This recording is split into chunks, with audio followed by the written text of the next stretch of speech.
don't think that's negative, and I'm spinning that right now. Spin doctors are professionals, seasoned, that are wordsmiths and understand media and advertising and marketing.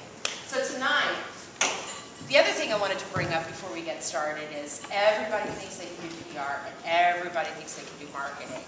So these are examples of something that might just pop up. Not such a great idea. She's got balls of steel. Lorraine Ball. No, that's not very good. But we do have Lorraine Ball, and she may have balls of steel, but we're not going to use that as her tagline, are we? Lorraine spent 20 years in corporate America before coming to her senses. She wrote this. Frustrated by the resistance to change, indecision, and the lack of entrepreneurial spirit, she climbed the corporate ladder. She gave up her fancy VP office, huge staff, and a big budget. For what? Her own company. Today you can find her at Round Peg, which is a cute play on words, nice, where she helps small businesses become big businesses. I want to hear a story. Okay, so I think standing up, so I have to do this standing up. Wow, maybe I do. Okay, I'm going to stretch the edge a little bit. You said I could talk about what I want, so I'm going to. And I'm going to talk about a personal experience where I learned about PR and branding. And the story takes place about 25 years ago. I had just started working for Lennox Industries. This was Lennox Industries, the HVAC company, not the China company. I have to admit that when I went for the interview, I didn't know that.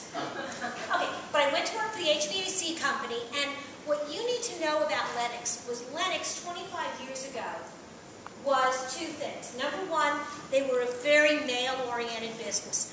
They were a boys' club. They were trying to make women feel comfortable. And the second thing is they were a $750 million family-run business. 122 shareholders, 107 of them were related. This was a family business. There was this wonderful, personal, very family orientation.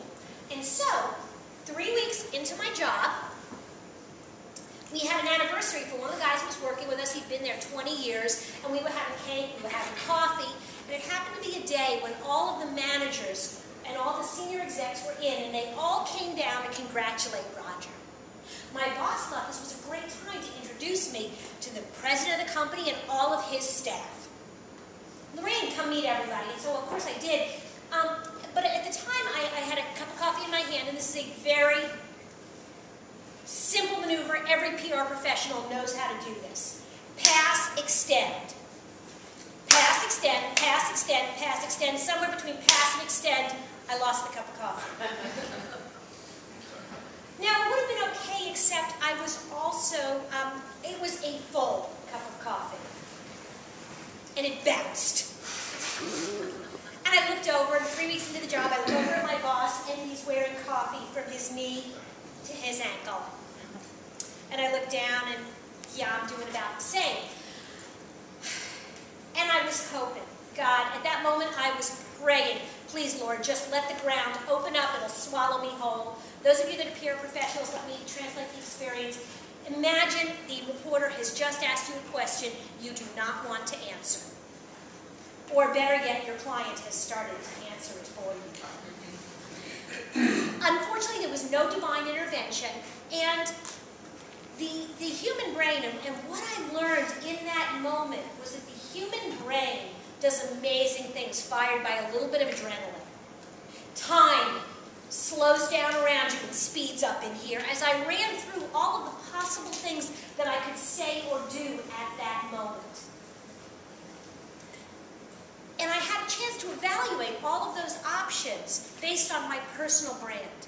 Remember, this is a company that is primarily male-oriented. And what I wanted more than anything else in that job was to be taken seriously, to be respected as a strong professional woman. And if I ran off at that moment to get paper towels and started mopping everything up, I was done.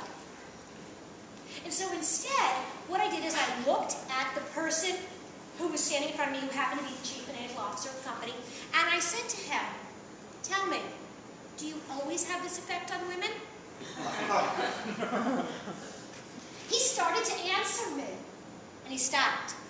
Because remember that whole diversity thing, they were trying to make women feel comfortable? And he started to answer me again. And he stopped. And there's silence echoing through the room. And all of a sudden you hear this really loud burst of laughter as the president of the company pushes him out of the way, walks up to me and says, "Congratulations, nobody has ever left him at a loss for words." And so, you know, you have to step back and think, okay, why did I do that? And it was all about how I wanted to be perceived. I had this marvelous career at Lennox Industries. I was there for about 3.5 years, and they knew that I was always going to stick to my guns, be a little bit in their face. I was that strong professional woman who was just a little dangerous and never knew quite what she was going to say. And when I left, I was at an industry conference, and I ran into the president of the company. And he offered to get me a cup of coffee, as long as I was sitting down when he served it.